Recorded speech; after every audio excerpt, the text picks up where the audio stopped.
Big changes planned for WWE entrance themes. Athena, longest reigning champion in the history of ROH. Braun Strowman and Bronson Reed go from hard fighting to Crash TV wrestling to Looney Tunes.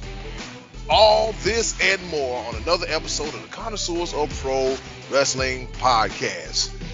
Eddy, Marcus, hey, Brad, What's up? we come to you with one of the hottest, dopest, and cutest podcasts of programs this side of the Mississippi, interwebs. I'm rambling incoherently. I don't know what's going on, fellas. Yep. I was gonna say Brad's on the other side of the Mississippi geographically. Well, we're recording tonight, so you won't.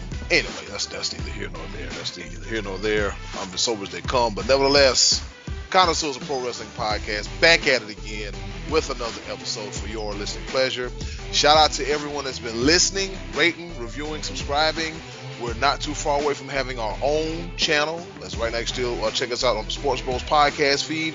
Also check us out on Twitter. Check us out on Instagram. Check us out on our Facebook Light page. We'll have the link where you can follow us all in one place. So that we won't be like, oh, where I gotta go? No. We make it easier for you. We apologized last week for the show dragging on 2 hours, but we had a whole lot to talk about. Bees like that sometimes. Yeah, and it'd be like that sometimes. And then, me and Marcus, we were frustrated with the Carolina Panthers. And still am a little. Oh, Lord, still are. I mean, yeah, they bench Bryce Young. Mm-hmm. You don't see what Andy Dalton could do. I mean, we know what he's capable of doing, for those who've been watching for any length of time, but not going to get my hopes up. So, not going to, I mean, I don't think it's, I don't know. I just want my fantasy football teams to win at this point. That's it. South Carolina, Marcus, we lost a close one to LSU. Yep. But like I told the almighty Be Live, I said Be Live, they're not going to beat us by 30. This is true. Forever to thee. Man, we looked good in the early part, man, but got to make things happen, man. Can't do no costly penalties. All right, with that being said, I'm going to go ahead and go first. Brad, we know you didn't watch it, but you heard about it, but you saw it about it on the interwebs. Mm-hmm. The best segment all week had to be the segment on Monday Night Raw with Bronson Reed and Braun Strowman destroying the place. First, they started off breaking the top turnbuckle, and you already know it's just going to go downhill from there. And then they kept on doing some hard fighting all the way back into the locker room. Bronson Reed jumping off of stuff, putting Braun Strowman through stuff, and then putting somebody through a wall, and it was absolute tear the club up kind of madness at this point in time, man. It was one of the best segments I've seen in a while. I'm not gonna lie to you, Marcus. What say you, man? I actually missed it while it was happening because I was busy getting my daughter ready for bed. But unfortunately, being that I do have Xfinity cable, I was able to rewind as much as possible because by the time I got back out to it, not sure if y'all are familiar with, using the rewind feature. If you proceed in the show so much, they only go back so far.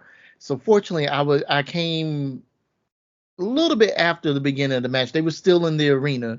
I think they just threw the black dude with the blue shirt on. They were headed back towards the back of the Tron in that area and all that. But the part what I saw was nuts. And retrospectively, just online getting to see how like you said, the turnbuckle came loose. They threw the dude. And just all hell broke loose. It was nuts. It was bananas. I'm like, oh my gosh. And it was fun to see this because I've long been kind of bored of just your stereotypical big men fights. I think AEW has been doing a better job of promoting the meat chance and stuff like that when given the chance. And, a lot of their big men are a lot more agile and capable of doing more. But I was glad to see this from WWE with Braun Strowman and Bronson Reed specifically. Both of them, they are big guys, but I do love how they don't always work the traditional big man style and stuff like that, just because it is a boring style in today's landscape, if you ask me. But this particular, if you want to call it a match, I don't even know if you can call it that. It was just It was melee, it was fracas, it was pandemonium. It literally looked like a Looney Tune cartoon by the end. Well, maybe not literally, but the way they went through the wall and oh man, it was a trip. It was a trip, and I can only imagine where they're gonna take it from here. At this point, What do you do for an encore? Exactly, yeah. What do you do for an encore? It was absolutely hilarious. I'm like, man, what in the hell am I watching? What was I doing? I think was I eating dinner or I was doing something, and I was like, all right, we got these two in the ring again, and then he Irish whips him into the corner, boom, takes the turnbuckle with him. I said, oh boy, don't even ring the bell. This is about to get good. It's going to be a mess. It's going to be an absolute mess, and I wouldn't have it any other way. So that was pretty good. And then once again at the end of Raw, the Judgment Day established their dominance once again. So I saw the Street Trash T-shirts. Is that JD McDonough and Finn Balor, and is that them or Street Trash, or are we going to see like an eventual changing of the name from the Judgment Day to Street Trash? I don't know. Somebody pointed out that it might be a knock at Damian Priest because that's what Gunther called him when they faced off with each other. Like, did the kind of the remake of the old Triple H, Booker T, people like you don't deserve to be champion. You're nothing but street trash. But I'm not sure. Yeah, like they had merch made up of it and everything. So either A, yeah, they're all just doing it to get in Dame's head, or B, maybe a name changes in the cards. But I just keep it the Judgment Day. Why change it? Yeah. If it ain't broke, don't fix it. Exactly. I mean, that's how I look at it. If it ain't broke, don't fix it. So once again, Judgment Day established their reign on Monday Night Raw. And I will say this. Go ahead. Oh, I was gonna say this. Between those, the Braun and Bronson Reed segment was great. My actual favorite segment from Monday Night Raw, if I can point this out and just shout it out, was the match between Io and Bianca Belair. Those girls tore it up. They tore it up. Yes, they went in, and that was a great match. I rewinded it. Watched it and was kind of distracted the first time around, but I rewinded the match while the show was still going on. It's like, yeah, I don't really care about the current segment. I want to see that last one again. And man, those girls, they did the damn thing. I dare anybody try to say that Bianca is a horrible wrestler after watching that match. Or either try to say, oh, well, Io carried it. No, both of them did the damn thing. It was an amazing match. Yeah, that was a good offering, man. Because as soon as I saw, because it was supposed to be Kairi Sane and Bianca Belair. Yes. And then they called the audible. I don't know why, but I'm glad they did. That was one of the best matches of the night. I will say that. I will say this though. Monday Night Raw last Monday was decent. It wasn't good. It wasn't great. It was decent. Like, it had some engaging content, and I just can't wait till they go to 2 hours. Stop freaking. Yes. I know y'all are happy. I was gonna say Kyrie's eye is still messed up. Well, that's what it is. Yeah. That's what Io said in her promo. It was like, you challenged her to a match and her eye is still messed up. And Bianca was like, oh, hold on, baby. I got booked for this match. I don't care who they put in front of me. I'm gonna work, but I mean, she can't work. I forgot how she said it, but then Io was like, well, she's not ready. How about you take me on? It's like, all right, let's go. So that's how it started. Yeah. Her eye girls go to house then. Hell yeah. Her eye looks crazy though. I've seen some injuries. It almost reminds me of when what's his name got hit in the face with the ladder. Joey Mercury. Yeah, Joey Mercury got hit in the face, but her eye, God. Like the table cut this part of her eye. So it's swollen shut, but she had to get stitches like across here and here. So it's gonna be a little gnarly, little cool scar for the pirate princess, but we'll see how she heals up. And you can't play with eye injuries. You can't play with those. Yeah. It's not like you can go out and get another eye. You'll be her like Charleston White with a glass eye. And be like, what the hell is going on? This dude got Charleston White. Yeah. Hey, I don't like nobody. Hell yeah, girl. You gonna come over here and do this to me? What? Come here, bruh.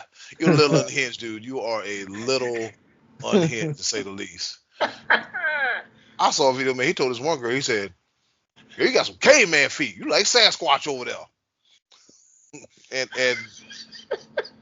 the girl's like, I ain't gonna lie, they look a little ashy because they got this thing like, you know how they got the whole balloon popping thing, and now they got this whole 20 versus 1, and now they got this 20 versus 1. You can look at their feet and all kind of. I'm like, who has the money to create this content, and let alone who pays for it?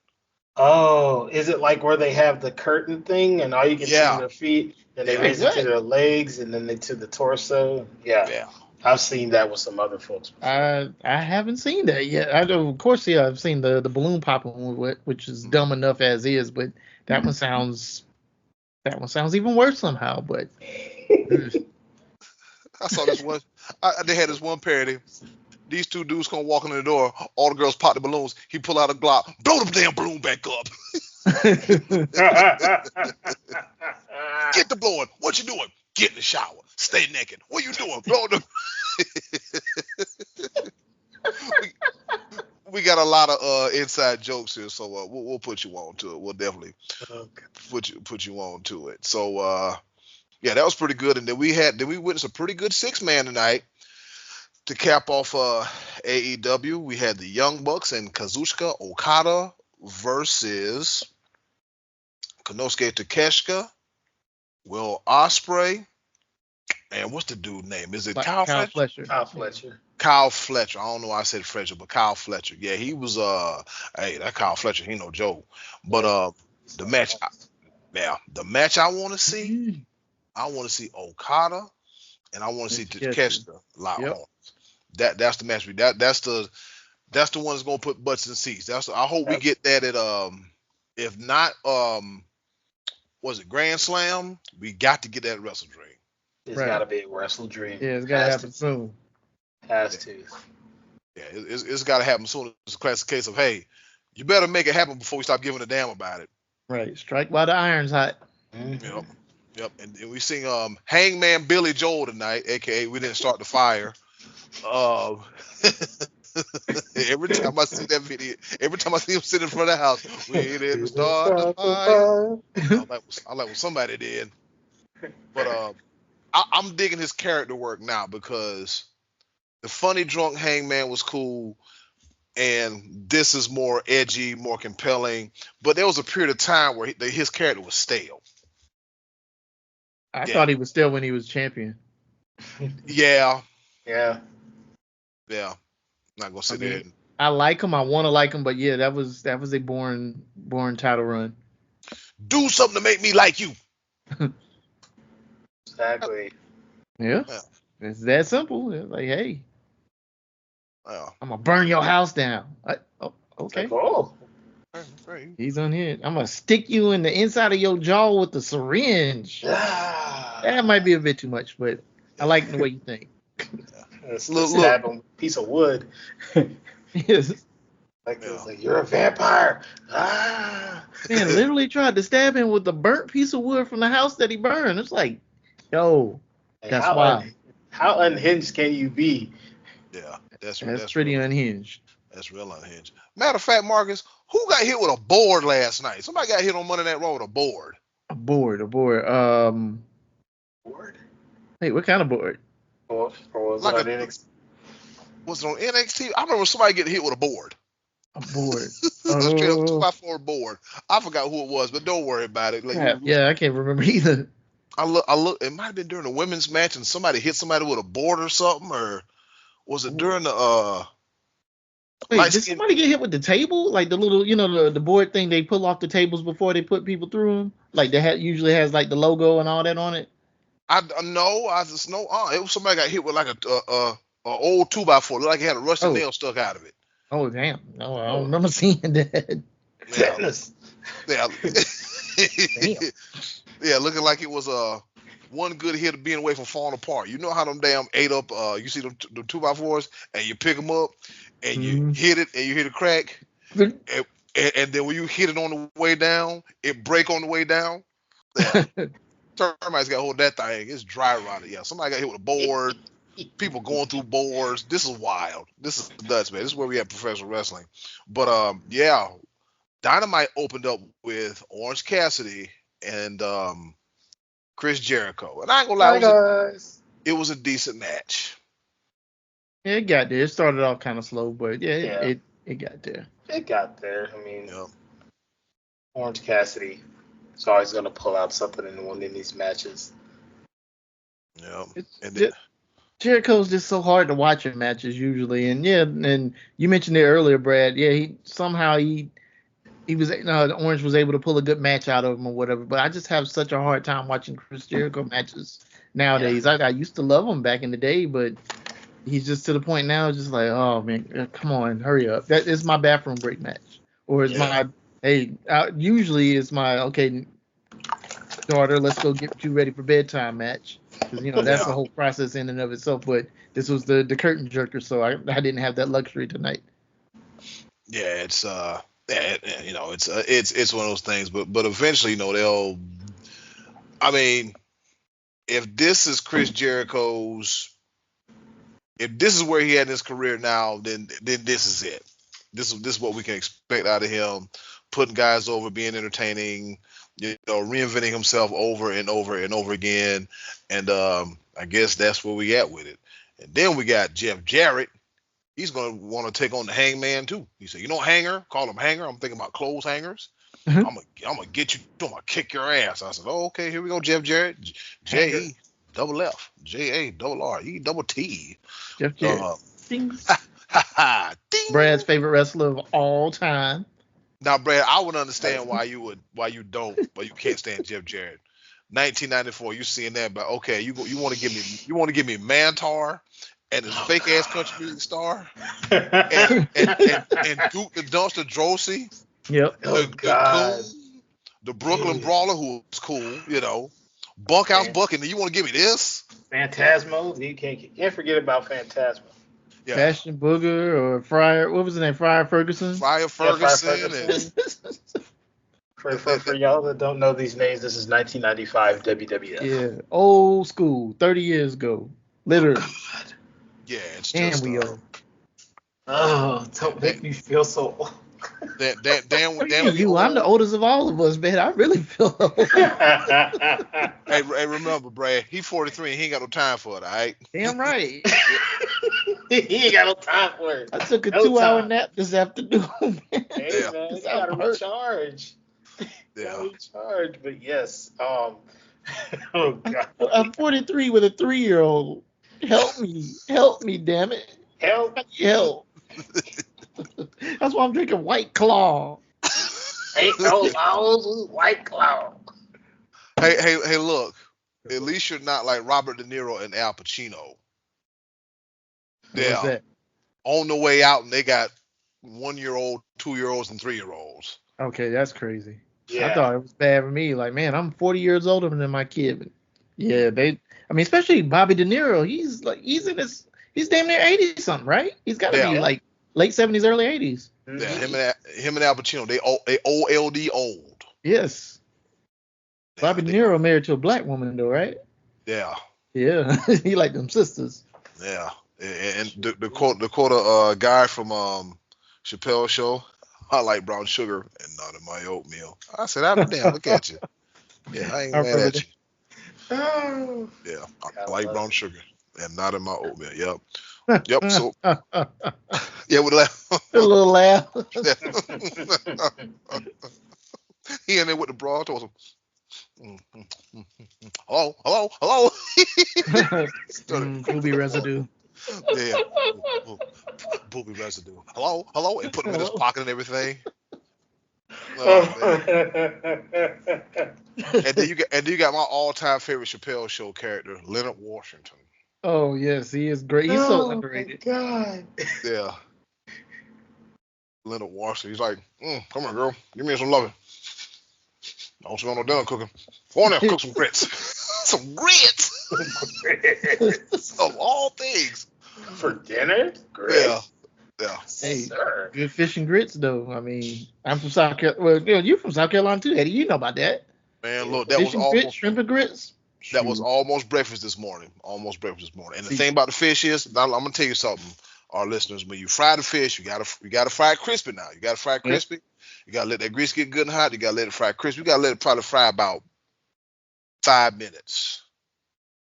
Now, there's difference between brown, golden brown, crispy, and burnt. You want it right between golden brown and crispy, because if you're going to any much more longer, it's going to be as black as this damn remote control. But I digress. All right, so enough about our culinary expertise and excursions. Let's go ahead and talk about some news in the world of programs. We usually have 3 count. We usually have 3 count, but guess what? We got 4 of them things. Triple on 4 of them, all right? So almost King Kong Bundy count. Not quite. Almost. I think we might stretch it to 5 in the future. I got 5. We got into 5. I got to 5. Ooh, excuse me. And the little referee's like, no, get your ring. I got to 5. Across your head. All right. So, in the past, we've talked about Def Rebel and his music orchestration. Not 5 stars. I don't know what's going on. Some of the most generic stuff. There's a few times he got it right, and a few times it's been the boo-boo, the drizzling pooch. All right. So, according to WrestleTalk.com, big changes planned for WWE entrance theme songs. Big changes could potentially be made to WWE entrance themes, according to a new report. WWE's music for both its TV shows and its superstar entrants has been a strong point of contention amongst fans in recent years, ever since the boys left, with many voicing their displeasure at the output of Def Rebel, the band that has been responsible for WWE's music since 2019. Now, a report from Corey Hayes of PW Nexus has revealed that big changes could be coming to how WWE approaches music, with the company set to utilize more mainstream artists going forward. And his tweet goes as follows: WWE using mainstream artists for music is expected to be the norm moving forward. Hayes also would then follow up with an update on this. Hayes would then follow up with an update on what this change meant for Def Rebel's future and WWE future, writing, Def Rebel aren't gone, but WWE is looking to change it up like they used to in the past, with outside artists contributing to music in some fashion. In response to those posts, Hayes would also confirm that mainstream artists would be used for both entrance and show themes. Despite Hayes stating that Def Rebel would continue to work with WWE following this change, he would share an update from PW Nexus shortly afterwards, which called into question the band's long-term future with the company. The report stated, "We've heard rumblings that Def Rebel will not have their contracts renewed when it ends." I thought Def Rebel was one person. It's a group, I think. Oh, okay. It's almost like how the CFOs were. Okay. Yeah, because when I looked up and I was like, you Def Rebel? Yeah, so we're trying to reach out to figure out when it exactly is to add more confirmation to this. This is not set as fact yet until further confirmation. Take it as a grain of salt, as we always do. And Salt Bay. Yeah, Salt Bay. So, I mean, yeah. Want some damn salt. You want high blood pressure, cholesterol, all that fun stuff. Hypertension.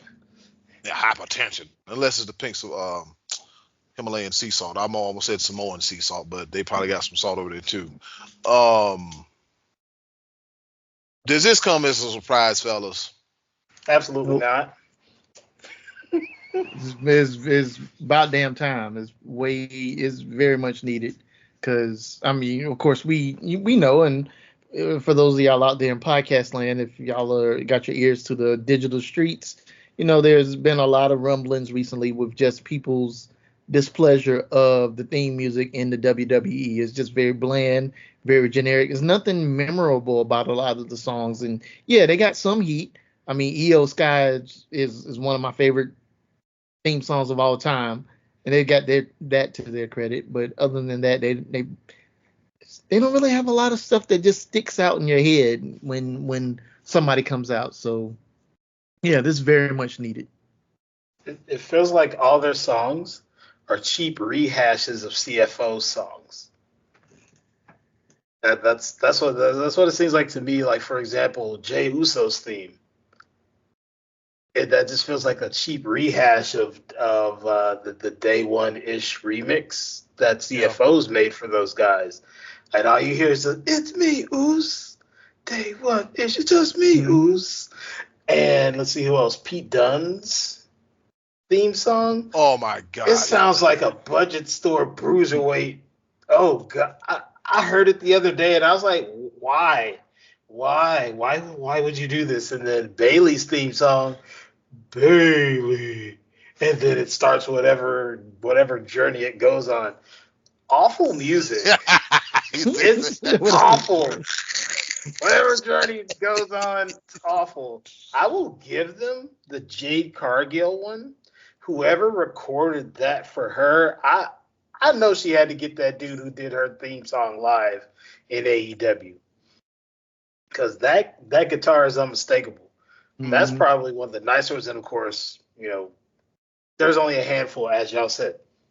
But hey, as long as those guys are out the door and y'all get some better music, cool. Just hire the CFOs or Jim Johnston back. Somebody, anybody. And even, I don't know what y'all thought about this. Brad, I don't know if you've even heard it, but the new Meg Thee Stallion theme song for SmackDown last Friday, I'm not even a Meg Thee Stallion fan.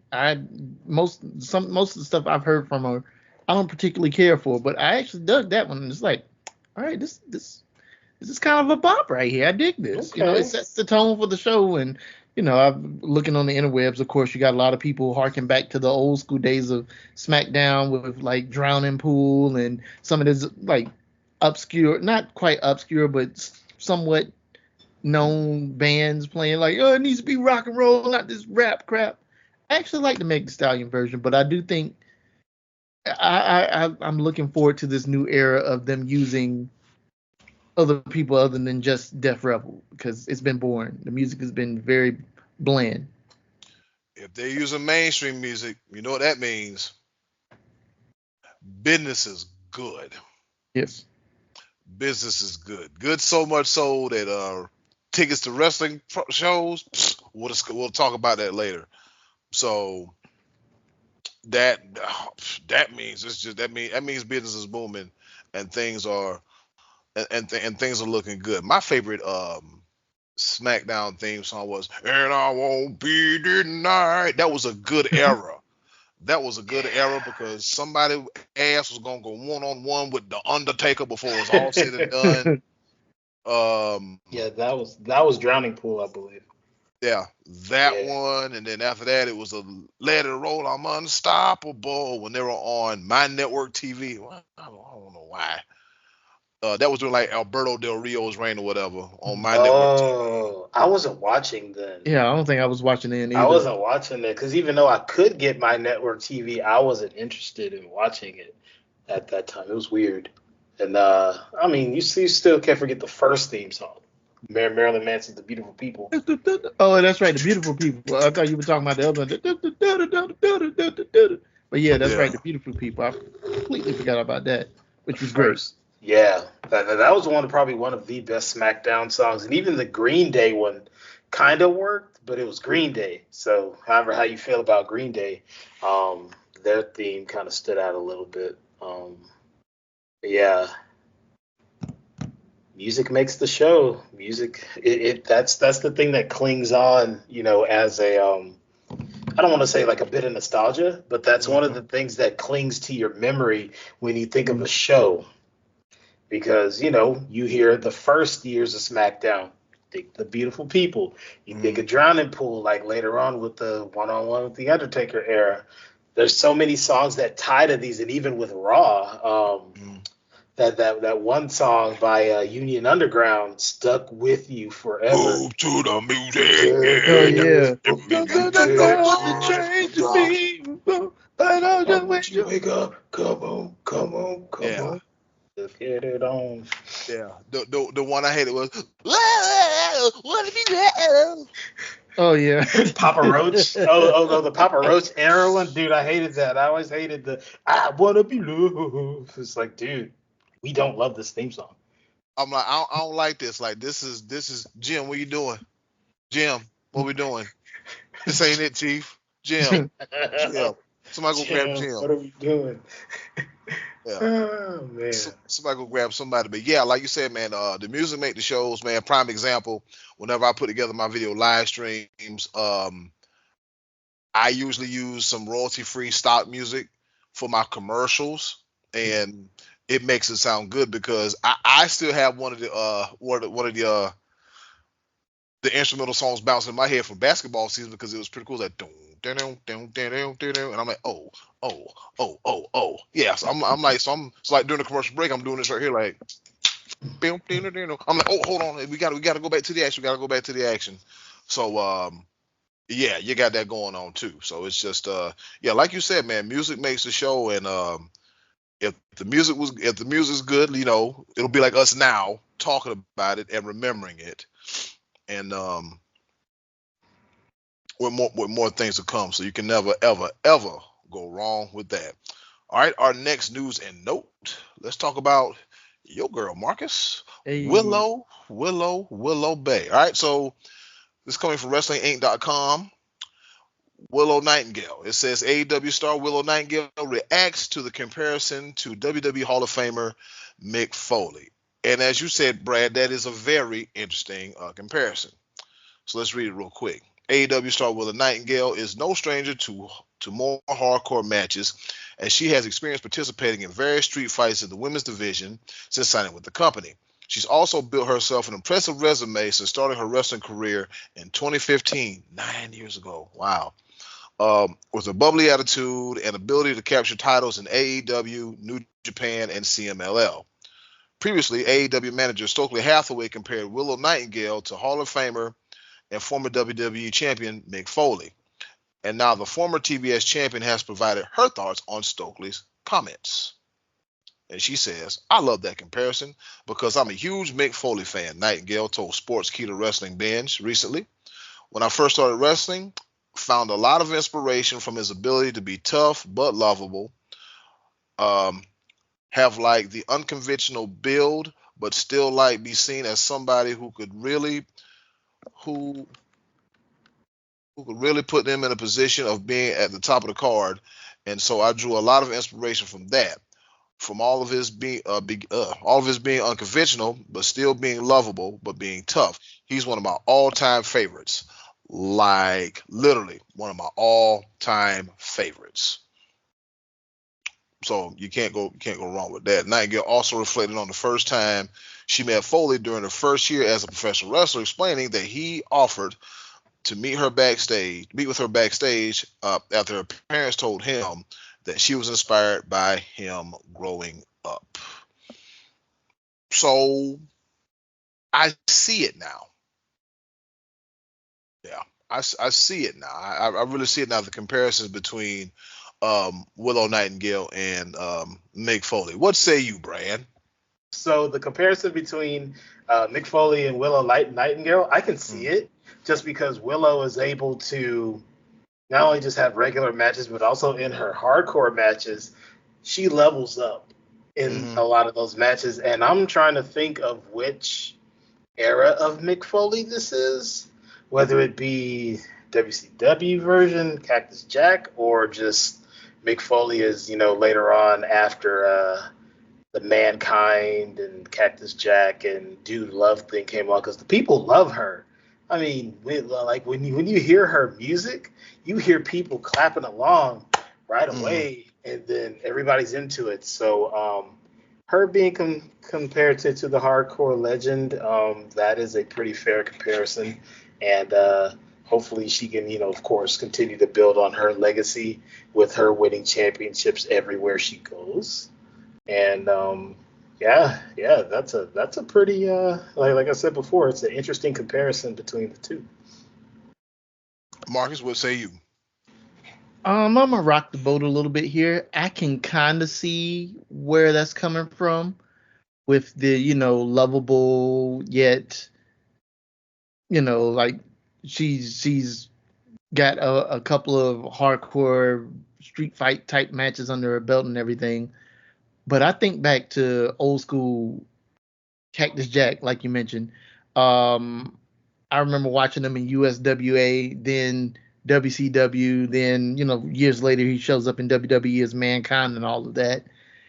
And Cactus Jack, Mick Foley, he's never really been a traditional kind of wrestler, though. At least, from what I remember growing up, he's always been the brawler, the hardcore, the death match wrestler, that kind of wrestler, Whereas Willow, her base is that she is a traditional power-based wrestler. I mean, she's one of the bigger gals in the locker room, and she works more of a power style. But then, yeah, you do throw in the hardcore, the street fights, we saw it, 2 weeks ago with her and Stat.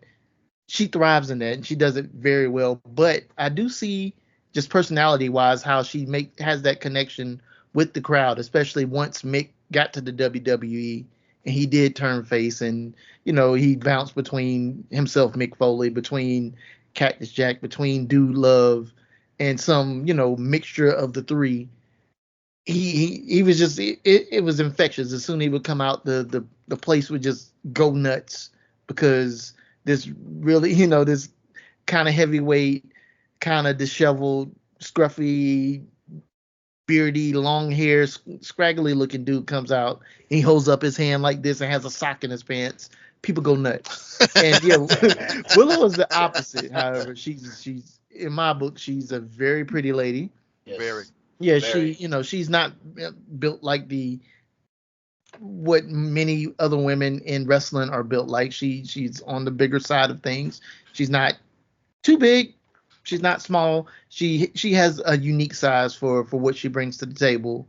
Sturdy. And she comes out like you said, Brad. Everybody's clapping. Everybody's having a good time. I mean, the music hit, the horns, burn. She does the little cute thing she does on the ramp, and she does the arm pump and flies in the ring. And her promo game is very underrated, actually. I think I spoke about it a couple of episodes ago. But Yes.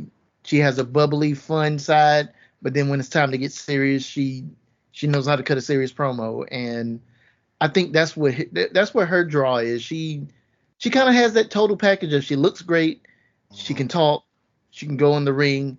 It's very underrated compared to what we're used to seeing with wrestling and stuff like that. And I can see that correlation with Mick Foley, but at the same time, it's a little bit different. It's not exactly the same, and of course it's not, because they're two different people. But I can see how that connection is made. I can also see the similarities too. I don't know if she did that. You remember that? What's that Cactus Jack move where he would run off the apron and do the elbow drop to the floor? Yep. Oh my god! Or drop the chair. Yep. Yeah, drop the chair. I remember when he was doing that in Bill Watts' WCW. I was like, ooh, on that hard floor? Ugh. Yeah, on the concrete. Oh my god. No match. Yeah, that's what people want to see. Yeah, apparently that's what he said. He's like, that's what people want to see. They want to see tough guys. We're gonna have no mats and no jumping on the top rope. Why am I even watching this? Rick Steiner on the top rope. Yeah, Rick Steiner's Bulldog does not. It don't even hit the same. Yeah, it doesn't. Oh my god. Oh man. At a young age, I knew this was bad. I'm like, no, this ain't it. Over the top rope disqualifications. Oh yes, that used to piss me off so much. I was like, man, that's it. I'm watching somebody else, and then I turn to Lucha Libre, and then see some people do some cool stuff off the top rope. Yeah, like I see Brad now. Put it back, turn it back, don't turn. They jump on top rope. Over there, they don't jump on top ropes. Put it back. Yet again, another inside joke, y'all. This one is fresh, hot off the presses from earlier today. Put it back. Put it back. Put it back. Put it back. That's a callback to young Brad when he was watching. What were you watching, Brad? You said you were watching the first time you ever watched wrestling. He's like, oh, that's cool. And they was turning the channel. Like, Put it back. What are you doing? Put it back. Yeah, I was little, man. I was like 5. Yeah. I was like 5. I was sitting there. I was like, put it back. yeah, I still have it, but not as bad as it was when I was a little. Oh boy. Yeah. Somebody starts up. Put it back. What you doing? Stop. Yep. So yeah, that whole not joke. But yeah, the comparisons to Willow Nightengale to Mick Foley, they're parallel almost. you can see, when she comes out as a party, when he throws that hand up with a sock in his pants, it's a party. It's a party, and you're going to be entertained.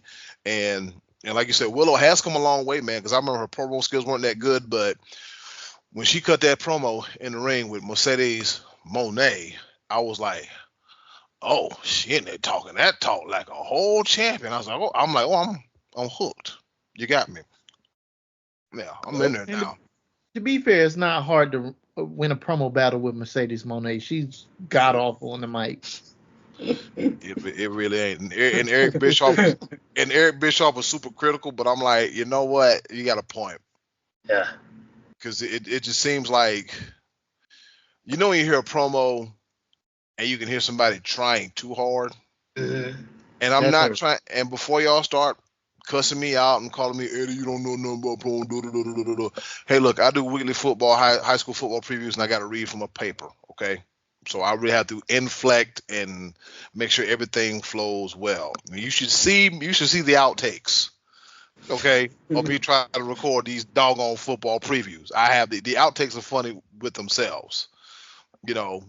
Call it. There's the team name on the paper, but I'm calling it a different team, and I'm looking at the camera like, get your shit together.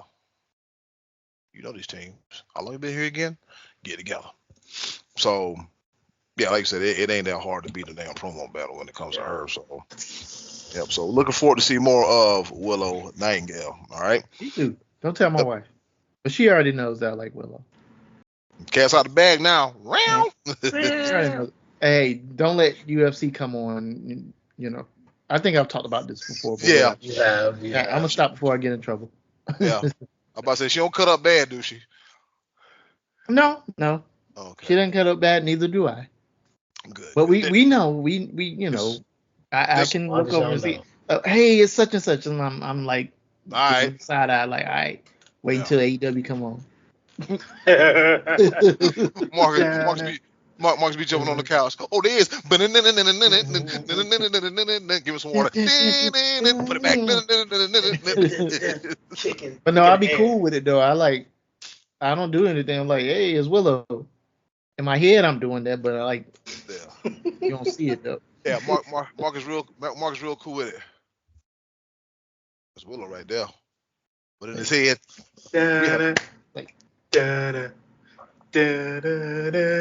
having a whole party. This punk thing she does. Yeah. The whole entire party. Yeah, having a whole party. Marcus, why you smiling? Huh? I was thinking about something that happened earlier today. What you about to do with that remote? Put it back. Put it back. Yeah. Hey, don't touch that. Damn it, Brad. I'm sorry. Hey, look, we got catchphrases. We got Marcus with "She broke something," Uncle Marcus, and now we got "Put it back" by Brad. Put it back. Well, you know what? Put it back. Get a picture of Brad on the shirt going.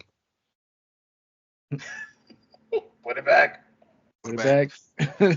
Yeah, we used to have this one teacher named Mr. O'Brien in high school. He was barrel-chested dude, had a big belly. He was a northerner. He had these polo shirts, and he had like a chest hair fro right there, like a whole just spillage. He was Sasquatch. And when them kids get on his nerves, he'd be like, "Hey, you over there, and you over there, you over there, over there, over there." We used to go, "You over there." That's how we know he was mad. Mr. O'Brien be like, "You over there." Yeah, that was put it back before put it back was put it back. All right, so, oh man, welcome to the Connoisseurs of Pro Wrestling Podcast, ladies and gentlemen. This is not amateur hour. I promise it ain't. All right. All right, so another topic we're going to discuss is Athena becomes the longest reigning ROH champion in the history of the company, y'all. All right, and this comes from SB Nation, Cage Side Seats. All right. The Forever Champ isn't just a nickname for Athena holding the Ring of Honor Women's World Championship. She officially earned that moniker by breaking the all-time record for most consecutive days as champion in ROH. This is not solely for the women's title. Athena surpassed that record over 400 days ago. This is about eclipsing every championship reign in the history of the company. Damn. Athena beat Samoa Joe's record for 645 days with the ROH World Championship in 2003 and 2004. The new record is 646 days and counting. Ring of Honor signed a tweet that said, "Congratulations to Athena, the longest reigning ROH champion ever at 464 days." Of course, that was September the 15th. Today's the 18th, so we at 469 or something like that. If my math serves me right, I might be off by a day or two. Athena won the ROH Women's World Championship from Mercedes Martinez back in December 10th, 2022 at Final Battle. It has been no looking back since. ROH analyzed Athena's reign with the statistics.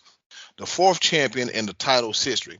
Athena defeated Mercedes Martinez at Final Battle 2022 to take the women's division crown, and in the 646 days since, she has defended her title on 22 occasions against 18 different opponents, with Willow Nightengale, Miyu Yamashita both failing twice, and Kiera Hogan failing to Athena in 3 bouts.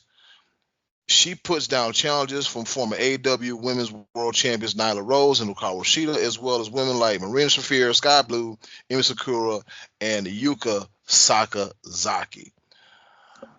464 days. She is the forever champ. Yep. Wow.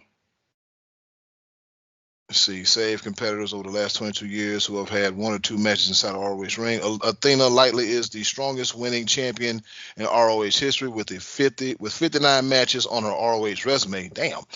Athena's only lost twice, and both of those were in tag team competitions where Billy Starks lost the bout for the team.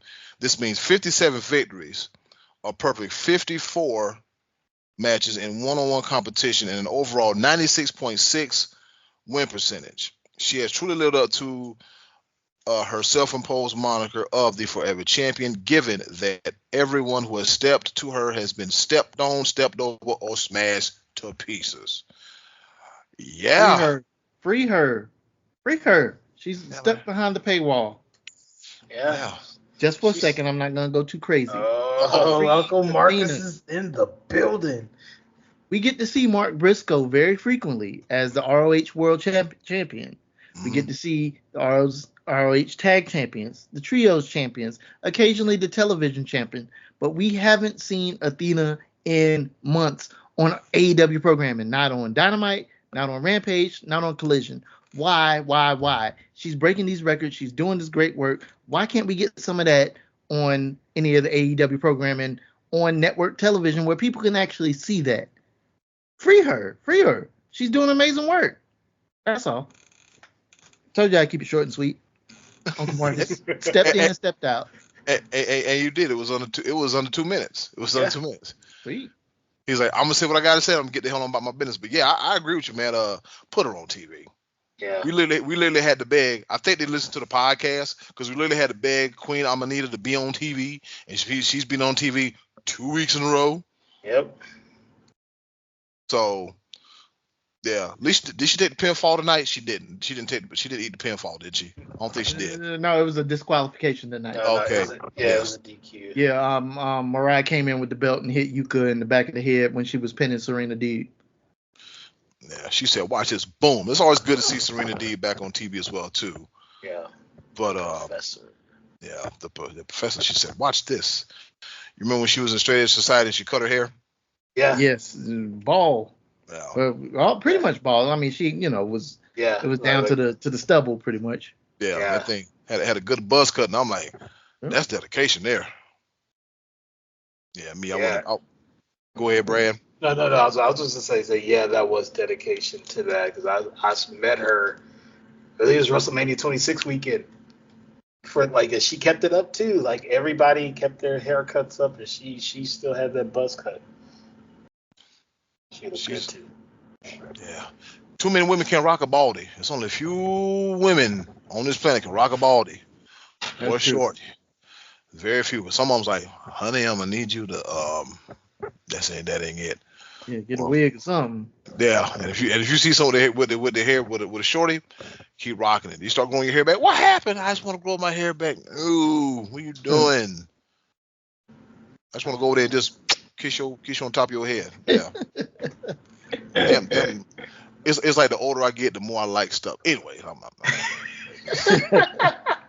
But yeah, we really need to see more of Athena because they were showing her when she first came around and when she first won the championship, and then when Billy Starks got signed, but we haven't seen him since on AEW programming. And I mean, why not? Why not put them on there more?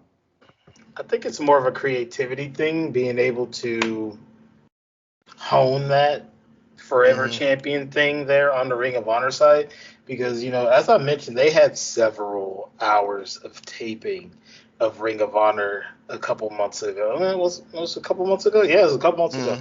They had several hours of that, so they really kind of honed in on the the forever champion thing. I think she's got a feud against Abaddon coming, which poses to be her biggest challenger so far, because they are try to get after this title, and Abaddon is scary.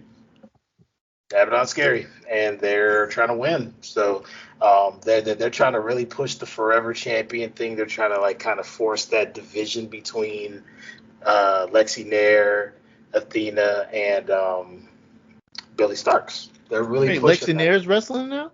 No, she's just kind of like the backstage announcer that is biased towards, Athena.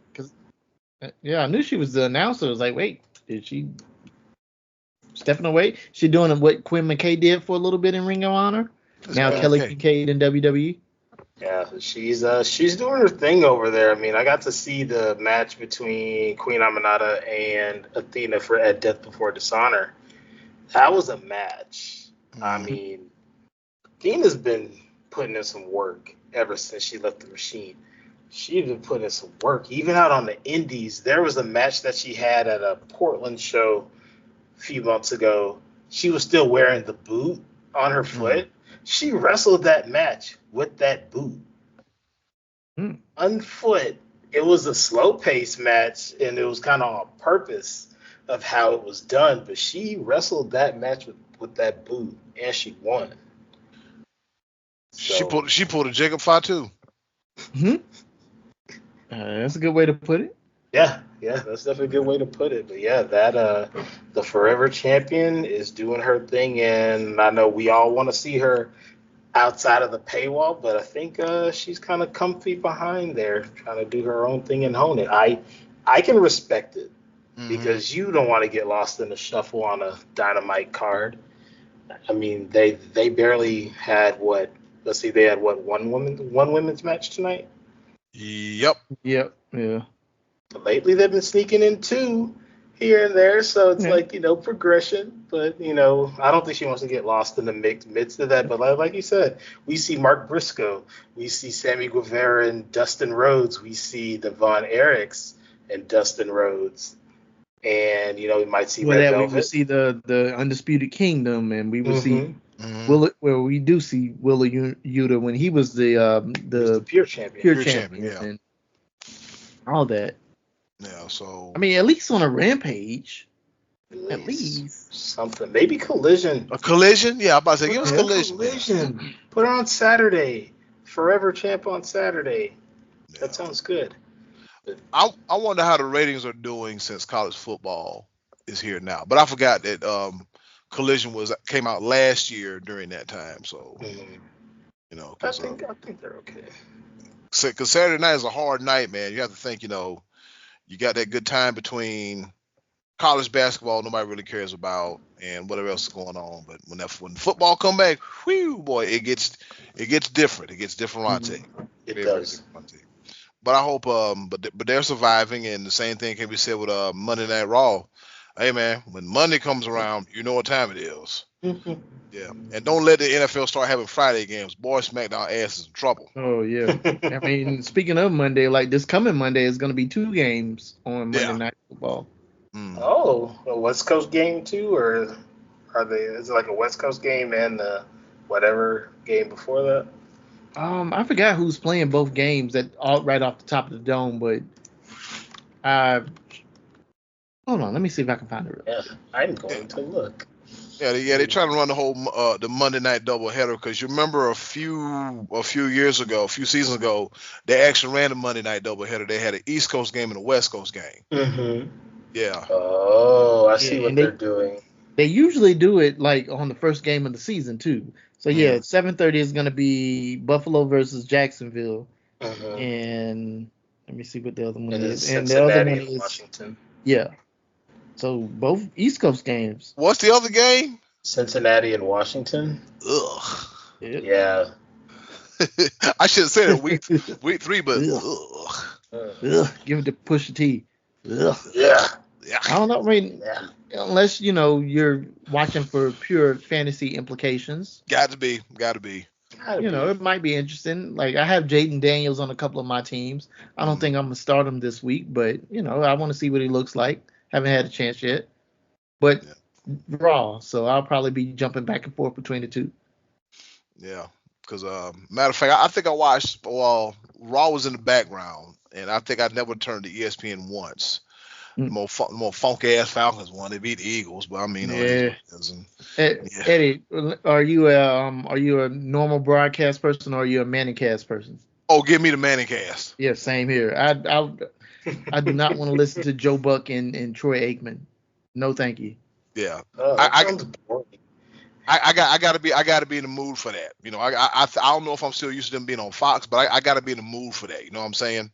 Got to be a mood for that. So, and the thing about it is, like, the Manningcast is funny because you got Peyton and Eli just they're funny and they don't know it, but they're funny. And then, you got Eli is hilarious. Yeah. Peyton, you can tell, is kind of the stick in the mud or whatever. I mean, he's the dominant brother, if you will. Yeah. But still, like, Eli's like, I could kick it with Eli. Yeah. I can see me and him, like, drinking a beer, chilling out, having a good time. Peyton looked like he might be Still is good though. I mean, and then they have their guests too.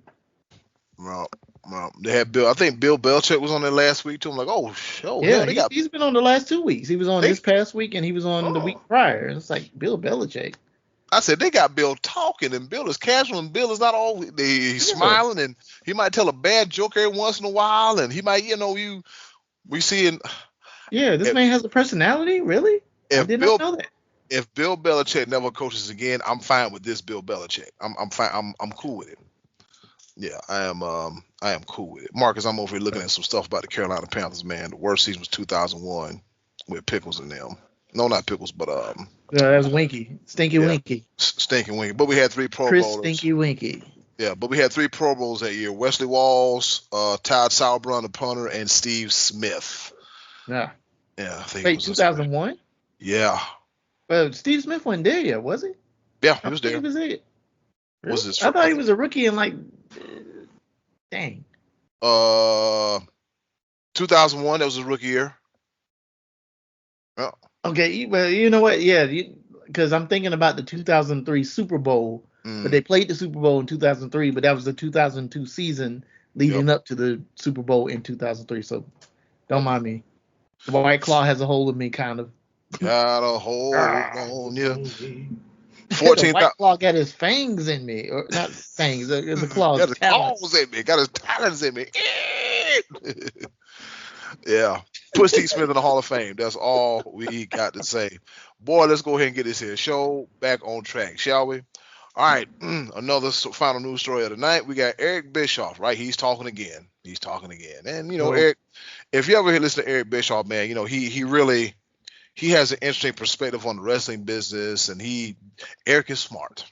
I would say Eric is smart, and he's just really critical about AEW. But hell, who ain't, right? I think it's everybody but us. But I got my moments. Yeah. I love him to death, but I got my moments. Of course. Yeah, we got look. Matter of fact, what was it tonight that they had a video issue with Nigel McGuinness? Yeah. It was like, what's happening there? What's up with the package? Like, come on, guys. This isn't Bush League. Yeah. Who's in the truck? And then I was sweating bullets. Like, oh my God. Oh crap. Oh man, it's not playing. What do I do? And listen, and then me working in production like that, video live stream over here, like, boy, this ain't good. Oh my god. And by the third time, I'm like, you don't even want to watch it. That's one of the things where one time you fire it off and that's it. All right. Yep. So Eric Bischoff addresses WWE's plan to reduce house shows, courtesy of Wrestling Inc. All right. So former WCW executive Eric Bischoff has provided his thoughts on WWE reducing the number of live house shows. I actually heard this on 83 Weeks too. Sharing insight about his experience surrounding house shows from his perspective as the executive director of SmackDown in 2019. All right.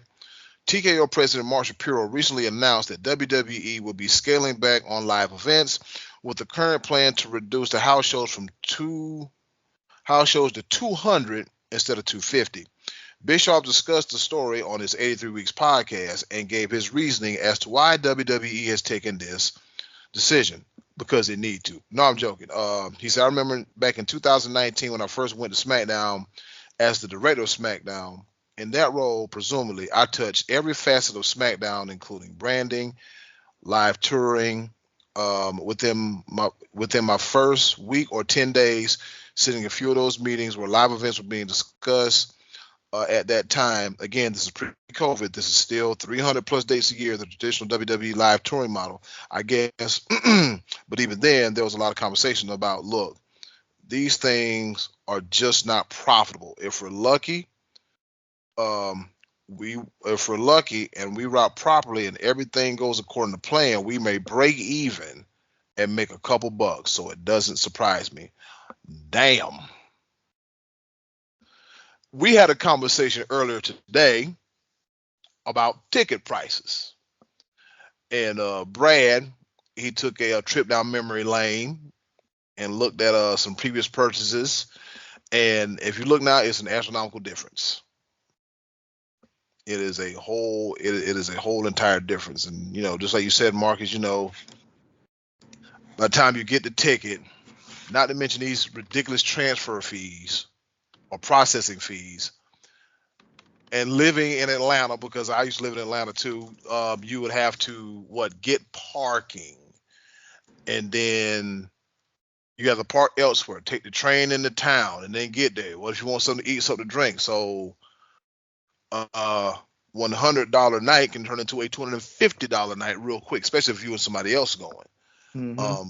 I remember when SmackDown came to Atlanta. That's my first ever event. SmackDown came to Atlanta, and like back in February, March, or something like that. And we drove somewhere and took the MARTA train into then Phillips Arena. Had a good time though. I ain't gonna lie, but yeah, those prices add up. They do quick. Yeah, they can add up real quick. So I mean, I say that this may be going on because of the economy, maybe. The economy and people are willing to spend their money elsewhere, because you have to think of it like this.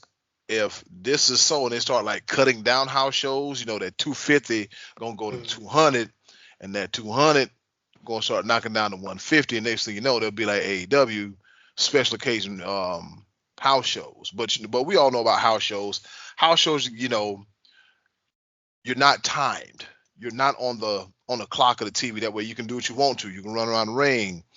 It's a real intimate setting. Like I went to an NXT house show at the Agora Theater in Cleveland. It was dope. It was good. You got to see Shinsuke Nakamura. I think he fought. I forgot who he fought for the NXT title, but it was a good damn show. Real good show.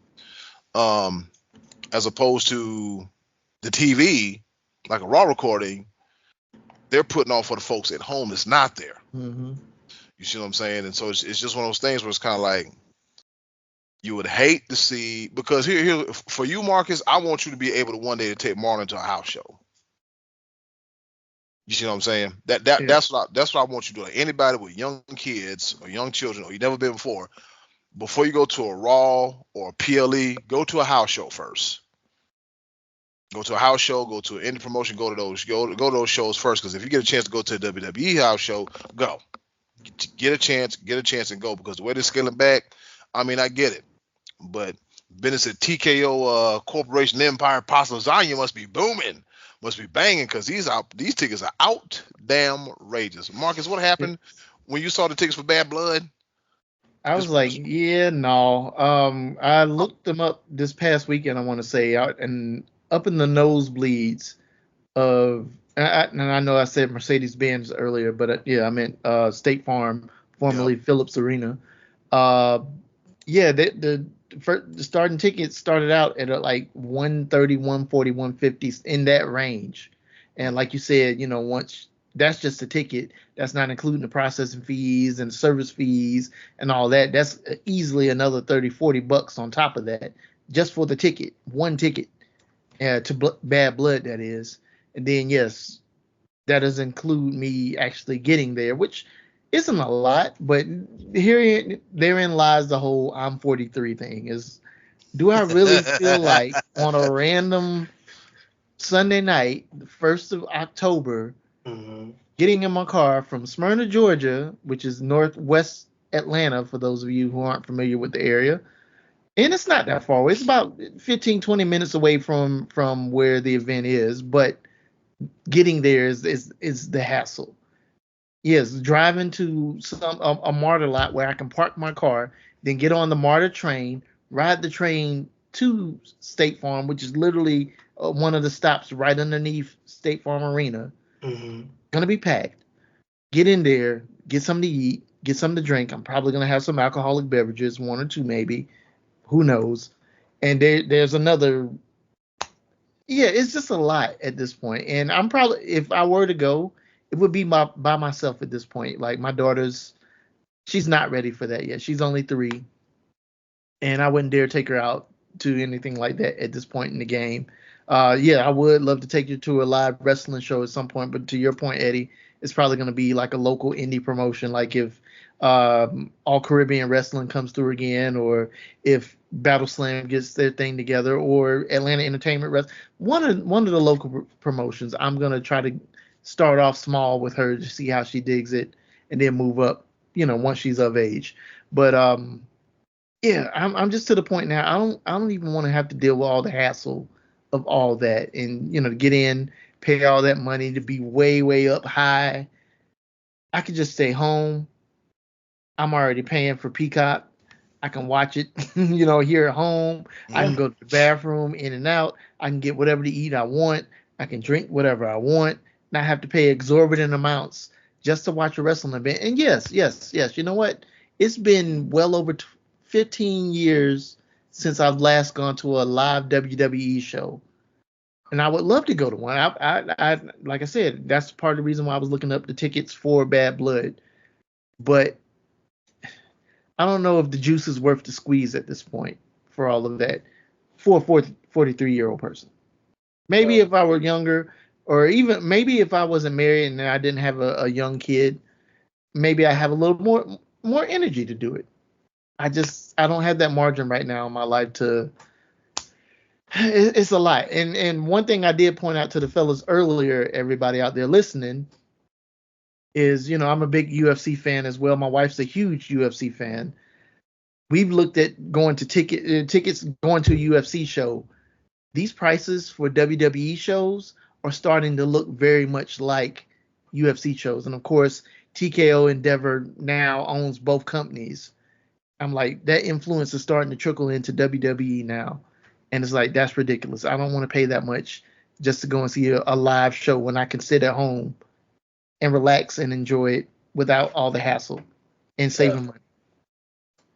I don't blame you. I don't blame you one bit, dude, because I'm looking at the second row for Bad Blood, Section 2, Row B, Seat 18. Guess how much this ticket is? How much?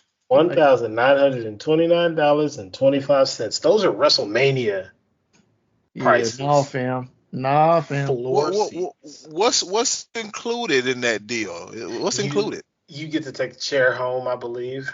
Okay. I got plenty of chairs here at the house for free. That's paid for. I can sit on the floor. Bump that, man. I mean, but does your chair have somebody's face on it? I don't know. My chair has a Carolina Panthers logo on it. That doesn't count. They don't matter. sorry, $2,000 for a ticket? Hell no. And it's not even a WrestleMania. It's bad blood. Yeah, it's bad blood. Like, this is like, they haven't done a bad blood in about how 15 many years? About damn near 20 years. Yeah. Because I went to that bad blood. That was the last pay-per-view at Compaq Center before it became Lakewood Church in Houston, Texas. I went to that pay-per-view. Guess how much I paid for tickets for that thing? Up in the nosebleeds. What? Like $20? For 2 tickets, it was like 100 and something. Yeah. For 2 tickets. Okay. It was like 100 and something, but still, like, for that time, that was expensive at that time. But now, looking at it there as Eddy is showing us on screen through the ticket things, these prices are ridiculous. I mean, I went to All Out. I did the combo. I did the All Out collision combo. That was $187, but I had good seats. Mm-hmm. I sat in the same seat both nights. Like in comparison to how how we mentioned earlier how we were going down memory lane, tickets used to be $36 if you wanted to sit on the floor. Maybe $40 something if you wanted front row, you might be paying like $60, $70, $80 plus inconvenience fees. Maybe, but this is 2008 standards. Things are different, and it like you guys mentioned that merger with becoming Endeavor, TKO. That's true because this past weekend was Noche UFC over at the Sphere in Las Vegas. Those prices for that show, unreal. They sold out, but it was unreal, and I'm telling you, bookmark it, whatever you want to do. They're going to try to put NXT, Raw, or SmackDown in that venue. They're going to try it. I believe it. But will people pay for it? Probably, because it's WrestleMania weekend. Yeah. WrestleMania weekend. I mean, you to have the spectacle of that venue, everything coming at you, and man, that's a pretty penny for a ticket. Aesthetics wise, it's hella nice. I'm over here looking at the AEW tickets. The most expensivest seats. F2, row 2, 3 tickets. All right. $651 each. And this is at the Wolstein Center. Not Rocket Mortgage Fieldhouse where LeBron and them played at. Wolstein Center. Home of the Cleveland State University Vikings. $650 for a ticket, a flow ticket. I'm about to pull a Marcus. I'm 41 years old. I'm 41 years old. And see the thing about a Wolstein Center is, man, it's located downtown. You gotta be kind of careful when you go in there because the last time I went to an AEW show, somebody's car got broken into. Yeah, so it's and so then you have some other tickets like up here where we were at last time. It was like it's $80 a ticket now. But the view is decent. Like how the Wolstein Center is, it's decent because of course they only use a small portion of the arena. Spoiler alert: when it comes to AEW, they block off one portion of the arena, and they use. I think they point them that way for the hard cam. But it's it's the first few rows and it's blacked out after that. But that's them. All of the wrestling Dynamite coming here Wednesday, October 30th, kicking off bell time at 7:30 p.m. So yeah, I mean I understand what Eric Bischoff means. Like, hey, he's like, damn, we gonna break even. I said, damn, how y'all gonna break even? All that money y'all raking in? That company's raking in money. But I mean, the travel and everything else. What the company absorbs and takes care of, you have to also put that in consideration too. So I'm like, you know what? Yeah, that does make sense. It does. long run it does make sense. We want to thank you for sticking with us here on the Connoisseurs of Pro Wrestling Podcast. The main event, if you will, wrestling themed podcast. See, you get it? 4 count, 5 count main event. We'll get it all together one day. Main event, and this topic is American wrestling crowds versus foreign wrestling crowds. Now, as we know, recently the WWE and AEW, they've held various PLEs, pay-per-views overseas. And we seen the crowds have been rabid. They've been cutting up. They've been acting a whole monkey, donkey fool, right? And then there's this one time. I know you guys remember earlier in the group, or the Blurs of Wrestling group, there was this one particular episode of Monday Night Raw, and they were in Omaha, Nebraska, and nobody did nothing. And I've been giving Omaha hell since. I'm like, was it Omaha and Lafayette, Louisiana? Yeah, sucked too. Yeah, it was Omaha and Lafayette, Louisiana. Like y'all got privy to this every day. They gonna be here next week. Listen, this ain't Mid-South. Oh. All right, this ain't Monday nights at the Superdome. I don't know, like. So the difference between American wrestling fans and foreign, European, let's say European wrestling fans, if you will. Matter of fact, hell, throw in the Puerto Rican crowd too. That crowd in Puerto Rico when it was backlash and they had a Bad Bunny singing the song and the place was nuts. It was nuts. So Brad, give us your thoughts on American wrestling crowds versus foreign crowds. Well, my thoughts on the topic. Having been to like a bunch of WrestleManias, you can sense when it's the international crowd that's there, because you get more chants, more funny things happening, more, you get this different energy when it's an international crowd. You get a whole different energy. It almost feels like a soccer game in comparison to just like regular week to week. Or pay-per-view or PLE as they call them now. It's very different. It's very different. American audiences kind of like chant the same thing, that this is awesome, or what, when somebody's doing a promo during the weekly shows, which is just let it go, people. Let what go. Let what go. Stone Cold making beer and taking care of cats now. Let it go. It's been over 20 years. Please, God, please. Let it go.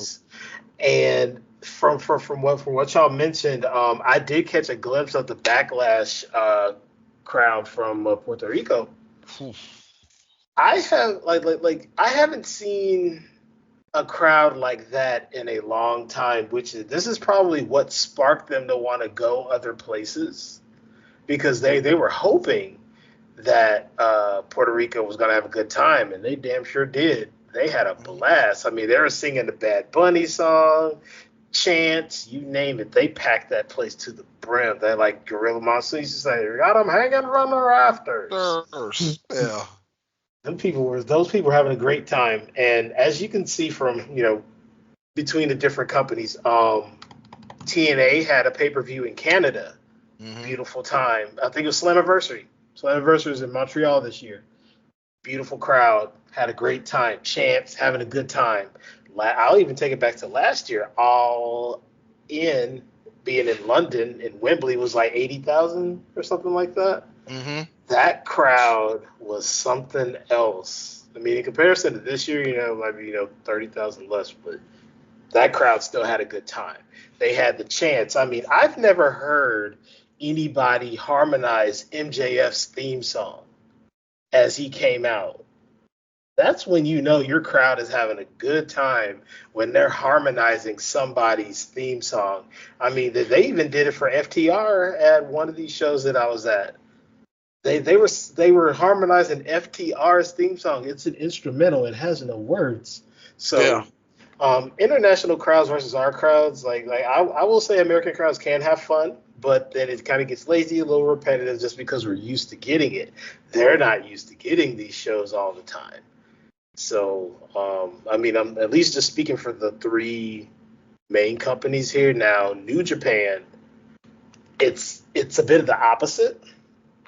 When they come here, it's loud and crazy because we don't get New Japan all the time. Over in Japan, they clap, they do whatever they need to do, but it's never like American crowds. But American crowds, we get New Japan, dude, it's a whole nother level. So, yeah, those are kind of some of my views on the American audiences versus international audiences when it comes to pro wrestling. Marcus, what say you, sir? I echo. I think I'm probably be echoing a lot of what Brad just said. When it comes to foreign crowds, I don't really have a lot of personal experience on that, but just seeing anytime WWE and now AEW, anytime they go to Canada, it's almost always going to be a great crowd. I remember Jerry King Lawler back in the day calling Canada Bizarro World because many times people who were cheered in the States were booed up there and vice versa. Or, and of course, like back in those days, like Bret Hart was still around and he was their guy. And like, forget Hogan, forget Sting, forget Ultimate Warrior, forget Goldberg. Even Bret Hart will tell you that. But, Bret Hart was the man in Canada. And yeah, like you said too, Brad, like there are those pockets here in the States when it comes to just great crowds. Like whenever they're in the Carolinas, just being from the Carolinas, it's one of those meccas of wrestling. Always going to be a great crowd. Whenever they're in places like Memphis or when they're in the big places like New York City, LA, it's always going to be a good turnout, good crowd and stuff like that. But it is some of those, and please don't take this the wrong way. If you're listening and you're from one of these small towns, but one of those, what do they call it? Like a flyover town? Yeah. If it's one of those places and like a Omaha or a Lafayette, Louisiana, and y'all just act like, oh, okay, it's another word. The only place that I would say foreign that's bad, and it's not even that bad anymore. It was bad when it first started, was the Crown Jewel shows. I remember the very first one a couple of years ago. Literally, like, and it's funny. I was actually watching it at work that day. I didn't really have anything to do at work, and I'm just hanging out. Crown Jewel's coming on in the middle. It was like a Wednesday or Thursday or something crazy like that. And I put it on my work computer, and my computer is faced in such a way so my boss can't really see into my boss couldn't see into my cubicle or little office I was in. I'm up here watching Brock Lesnar and I forgot who he fought. I think it was The Undertaker, maybe. I forget. But watching this, and literally I'm seeing like all the guys in, the white chic outfits and stuff. They're standing up on the hard cam side, just standing, talking, just having casual conversation with one another. There's some people watching themselves. Like, what are y'all doing? There's a show going on here. And it was crazy. And yeah, it's gotten a whole lot better since then. Those crowds are actually pretty good now. But before it was bad. But yeah, just between them, between the crowds on NXT UK, which I really missed that show. That was such a great show. Such great wrestling. Yes. And, it gave us people like Walter and JD McDonough and Ilya Dragunov and so many other people. Grizzled young veterans. Matter of fact, I hate to interrupt you, Marcus. It's good to see them back on TV and being themselves again. God, so good. Yes, thank goodness. I'm so glad they're back too, and it looks like they've signed with AEW, and I hope they do thrive there. But yeah, NXT UK, those crowds were always great, and unfortunately, a lot of that took place during the early pandemic days. So they were at I think what was it, the BT Sports Center, when it was empty and all of that. But even still, man, like the speaking of grizzled young veterans, that's shoes off if you hate Gibson. That's where we got that from. Or Trent Seven Army. Just all the different chants. They had chants for each person, kind of like what you were just saying, Brad. And we don't get that with the American crowds. You hit the nail on the head. Like we get the same, this is awesome, or what, or fight forever. It's the same chants and stuff like that. And it's like those foreign crowds, they bring so much energy, so much passion into it and all. And even in the Japanese crowds, once again, here's the newbie to New Japan. I do understand that over in Japan, and I've heard many wrestlers talk about this, is like when we first got over there, we started wrestling. it's dead quiet. No one's saying anything, but that's how they do things. They do it from a respect place. It's like they're intensely watching the show, and they'll clap, they'll interact when necessary. And one thing I noticed doing New Japan now, like I always hear, y'all probably hear this, there's always like a lady or a couple ladies in there. Yeah, yeah.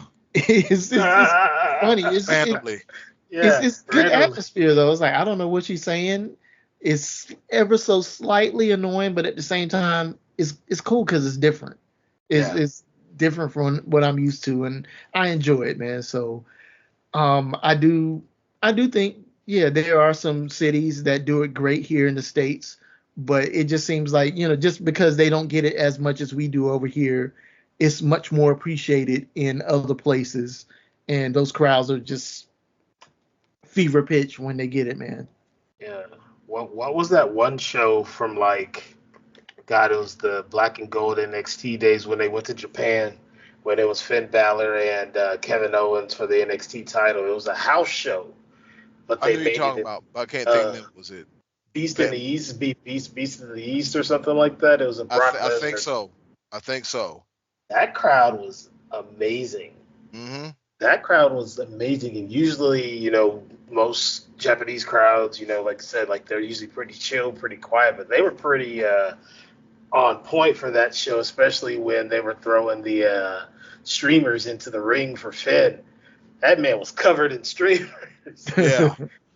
Covered. And that's kind of like and that's also one of the special things that you don't see here much unless it's like in Ring of Honor or somewhere else. They bring that from there. Like, what's that thing Ring of Honor used to do where they used to do the thing with New Japan? Shoot. I forget what they used to call that event. It's not the Forbidden Door. No, it's like whatever they used to call it before Forbidden Door was. When Worlds Collide? Something like that. Something like that, yeah. Yeah, like they used to do that all the time, the whole streamers thing and everything, where you would have, Nakamura, Tanahashi. War of the Worlds. War of the Worlds, yes.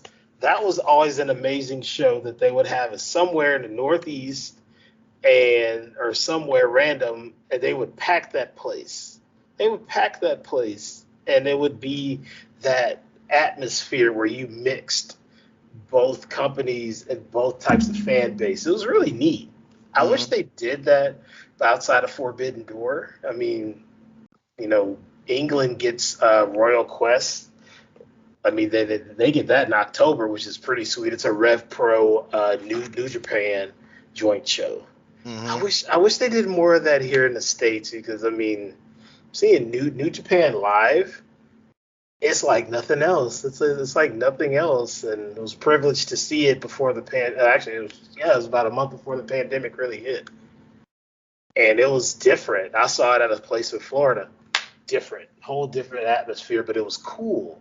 It was so cool to see that and see how the American fans react to New Japan Pro Wrestling. So, yep. So how do you feel about this, Eddie? What's the American versus European audiences? Well, as we mentioned before, that Lafayette, Louisiana crowd and that doggone Omaha crowd is burning my head forever. The best thing about Cleveland's a wrestling city. We got we got AIW, Absolute Intense Wrestling right around the corner. They always got something going on. This is a real wrestling town, real wrestling city. And like you said, it just, to pretty much piggyback off of, of what you got, but as it's already been said, Europe, they get it on TV, but they don't get as much in public. And then once they see it, they cut up, they have fun. I mean, I like the, hey, Bailey, I want to know, will you be my girl? I'm like, we in the UK, in the UK. Yep. Yeah, and they're saying their soccer songs, their soccer chants, they're loud, they're obnoxious, but I wouldn't have it any other way. I found out why the Japanese wrestling fans are so reserved, because they take it serious as a sport, and they don't want to just, step on toes or go out of bounds. So I can respect that. What is it? Yeah, that France crowd was wild. That is true. Yeah, That French crowd. Nice. La la la la la la la. When the whole camera shaking. They showed out. Yeah. That French crowd was nuts. And the UK crowd, they do what they're doing. So Australia. Yeah, they showed out too. Yeah, they showed out too, man. Yeah, they showed out too. I forgot, was it Elimination Chamber, Marcus? Elimination Chamber. Yes. Yeah, well, they almost got held up by the pirates of the Panama Canal. But anyways, did you guys hear that story? I think I do remember. I heard a little bit about it. What happened? They almost got held up by some pirates. Yeah. The boat, because they didn't put it on planes. They put it in the water. I think they put it 2 months for the pay-per-view. So they gave it 60 days to get over there. Yeah. So I don't know if it was through the Panama Canal or somewhere. What are the little black pirates? The Sudanese, Egypt, up in there somewhere. That little area. Oh, wow. Yeah. They almost ran into some damn pirates. They said, "Oh, abandoned ship. We got to turn this thing around." So they had to bring it back to L.A. And and go some other route. It was weird. Because like Michael Cole talked about it. He was like, "Yeah, we almost got our the ring almost didn't make it because it got abducted by pirates." What? Yeah, real life pirates. I mean, that's a perfect angle for Paul Burchill. Yes. I like that guy. I like him too. Yeah, that dude was a great wrestler. Yeah, the incest thing was very weird. Yeah, but his wrestling was good. Pirate thing was kind of weird. I mean, I get they were trying to capitalize off Pirates of the Caribbean, but I like that. They were. Like, look at old pirate looking ass. Look at him. I actually like. Yeah. I actually, that was a gimmick. I'm like, man, people give it crap, man, but it was. On the next episode, we're gonna talk about fun gimmicks. Let me go ahead and write this down here. That will be fun. Yeah, that'll be fun to talk about. Yeah. On the next episode, we're gonna talk about fun gimmicks, and we're gonna reach out to y'all too, and y'all let us know some fun gimmicks that you guys like as well too, and we'll talk about it right here on the Connoisseurs of Pro Wrestling Podcast. But to sum it up, the final segment, that's it. The foreign crowds are wonderful, and if you go across certain pockets of the United States, you got to know your wrestling cities, and when you know your wrestling cities, you know what you're going to get. You go to some of your smaller cities, like, what the hell is this? I don't understand it. It's that thing you watch on USA, or that thing you watch on TNT. It's that thing that you watch that's in your city. This is you hear the mat slamming, the hands going across the chest chopping, you hear all that fun stuff, and then some. So, we're all in agreement to that. Any final words before we get the hell up out of here, fellas? I got one. I got some. Wow, Women of Wrestling. I know I've mentioned it a couple of times in the past. They just started their 5th season this past weekend. They gave everything a new, fresh coat of painting, new intro music, new intro. The ring is bigger. It actually looks like a real-size wrestling ring. They have an entrance way. Like, it doesn't feel like it's super tight and compact. The wrestling still is about the same quality of wrestling, but I enjoy it. I really enjoy it. I think it puts women in a great light. It's fun, easy to follow stories and all that. So if y'all can, look them up. Go to Wild Women of Wrestling, Wild Superheroes website. You can type in your zip code and find out where they play it in your town. I highly recommend it, just for a good time. I'm about to look that up right now. You got anything, Brad? Please give us more Ricochet and the Beast Mortos. Please give us more of that. That was a match. I mean, anybody in the Beast Mortos, you're going to have a good match. I wish Beast Mortos was in Lucha Underground. I think he was still kind of cutting his teeth in wrestling around that time. Please give us more Beast Mortos and Ricochet and Hologram and whoever you can. Let that man win, because when the rars, it's gonna rar. That's it. He said when the rars, it's gonna rar. I love that one. It's always put it back, don't touch it. Put it back, don't touch it. All right, so damn, Marcus, I looked it up and it comes on 9/22. Let me look at my football schedule here. 9/22. That sounds like Sunday night at 2 a.m. on the CW. Ooh. Damn, that's damn near BET Uncut ECW, original ECW, I was there. That's how I used to have to watch WWE back in WWF back in like the late 80s, early 90s. It was like stay up late. It would be on like 12, 1, 2 in the morning. Like, dang. Yeah. Wrestling Challenge? That's Yep. hard to find it. Yeah, but I'm telling you, man, back then, man, staying up late to watch ECW used to kill me, and I was young too. I'm like, and I couldn't turn it up because mom was in there sleep. Mm-hmm. You know, the audio was bad, so you had to turn it up. You're like, what is Tommy Dreamer saying? What's he saying in this promo? Oh my God! Yeah. And AEW, please figure out your sound issue, please. Yeah, y'all are almost 5 years old. Y'all still be having technical and sound issues, man. Y'all need to get that together. What the hell? Wait, they have some sound issues tonight? Well, with the video, with the Nigel video package. And then Private Party talking about John Moxley backstage. You can hear the echo. You can hear the. I'm like. Oh so, man. I'm like, are we not muting the mics in the arena? And then once things come back to normal, open up the mics, like because you can hear a real loud echo. But yeah, you gotta fix that. And it was the same way when they came up here to Cleveland. Y'all was a couple years old then, but this is year number 5. Y'all have got to fix this. You really got to fix it. Yep. But other than that, this has been another episode of the Connoisseurs of Pro Wrestling Podcast. We kept it under an hour. Yes, we did. We told you we would keep it under an hour.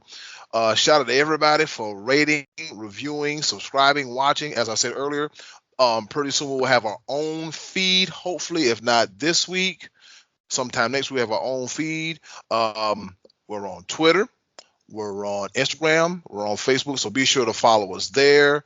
Leave your questions, comments, concerns, ideas. Let us know. We're open like a hallway. And with that being said, for Brand, for Marcus, for me, do something nice for yourself. And if you can, do something nice for someone else. They're greatly appreciated now more than ever. Be a blessing, not a burden. And to all you kids making these stupid ass threats to these schools, stop it. All right? Cut that shit out. Cut that shit out. It's pointless, don't make no sense. When you see your mom and dad a gun, put it back. Don't touch it. Just don't do that. With that being said, it's been another episode of the Connoisseurs of Pro Wrestling Podcast. Whatever you do, watch out for the Flying-O! Flying-O! And we out. Peace, y'all. Peace.